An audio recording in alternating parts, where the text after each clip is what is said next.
Ce matin-là, Guillaume et Quentin s'apprêtent à mettre en pot leur yaourt à boire. L'objectif du jour, 400 unités.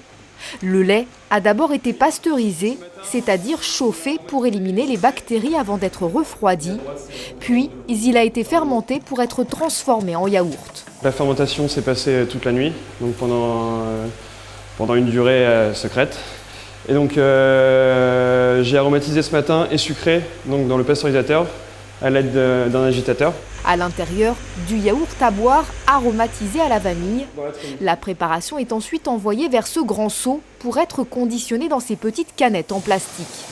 Ici, on met en avant la matière première du produit. Le lait est bio et local. Il provient de 3 agriculteurs du pays de Bray dans l'Oise, à 90 km de là. C'est l'un des meilleurs laits du département. 44% enrichi en oméga 3 et en oméga 6, dû au fait qu'il sèche l'herbe en vrac.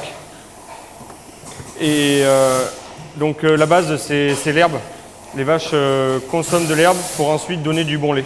La production a commencé au mois de juillet. Le coût pour une unité, autour d'1 €. Leur produit est vendu à des magasins bio spécialisés, des AMAP, Associations pour le maintien de l'agriculture paysanne, des restaurations rapides haut de gamme ou encore des collectivités locales.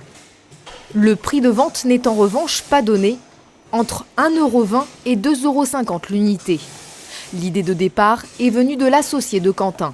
L'idée est venue via mon associé Jean-Christophe Bory,